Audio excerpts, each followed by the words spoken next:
friends, thanks so much for watching. My name is Melissa and I can feel fall is in the air. Today I'd like to show you an inexpensive way to decorate your home for the fall using plastic pumpkins from a dollar store. So let's check it out.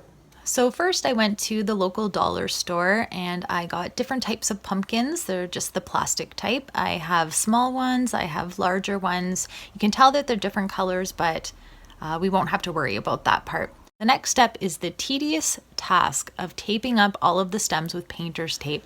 Something that helped me was to use a knife to tuck under the tape. Once you have all that done, you are ready to paint. So I'm just going to use a variety of paint that I already own. I have a little bit of everything here. I have some chalk paint and some acrylic paint. I am a fan of turquoise, all things turquoise, so I'm going to use that today. I'm really at this point just stirring it up to get to a color that I really like. When I find a color I like, I can paint it right on the pumpkin to see if I like it, and then I can start painting. When you start painting the pumpkins, they're not going to look pretty, and that's okay. Like I said, I am thrilled with all things turquoise, but I would love to hear what colors you like to use to decorate for fall. Right now, I am loving that black and white buffalo check. I think with the turquoise, it just really pops. So once you have all of them done, it's a good idea to let them completely dry before you put a second coat on. Once mine was dry, I did do that second coat, and in fact, I had to put a third coat for me to be satisfied. Once they are all dry, you can now take off the tape. Again, this was not a fun part. Something that helped me after I vigorously fought this tape, I finally used some scissors, and that was actually really helpful for me. So once you've taken all of the tape off, look at how beautiful the finished product. Oh, I just love that turquoise.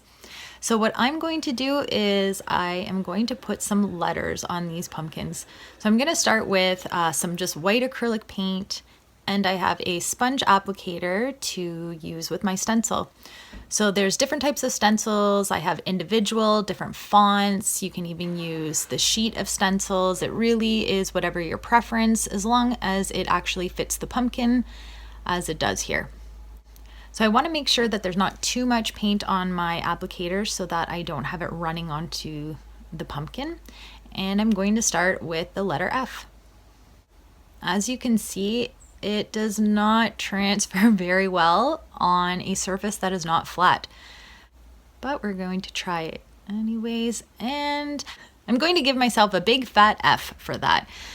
So next I'm going to use this chalk pen just to outline, clean things up on the letter, and this actually helped a great deal, and it looked a little bit better. I actually decided to scrap that F and I decided to try a different font, and I'll show you that in a minute.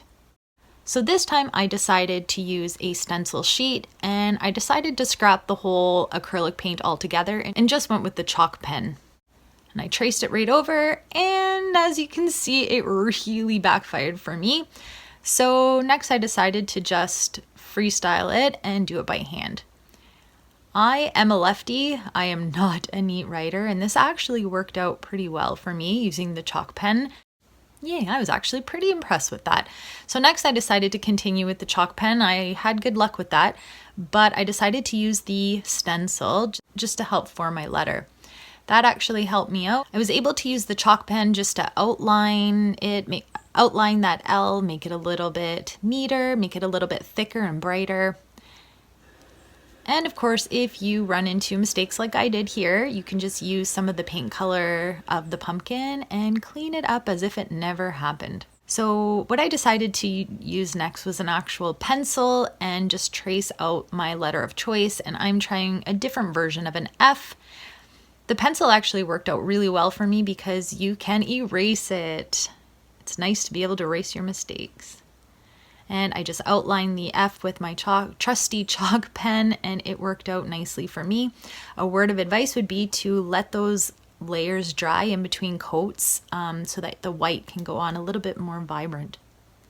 And again, you can fix up the mistakes if you have any like I did. I'd love to hear what kind of techniques work best for you, and let me know in the comments.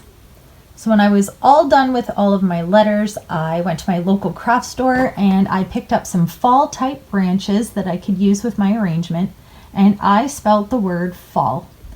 But you really can use any type of message that you would like. There's a variety of fonts you can use.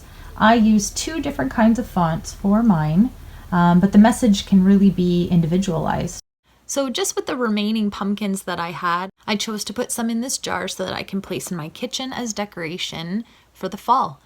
You can use a bowl, a basket, and you can place it anywhere around your house where you'd like to have that fall touch. I really enjoyed making that. I hope you do too. Stay tuned for part 2, where I use the rest of those pumpkins to make a beautiful farmhouse style fall centerpiece.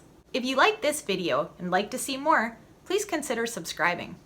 Thanks so much for watching. Until next time, stay inspired.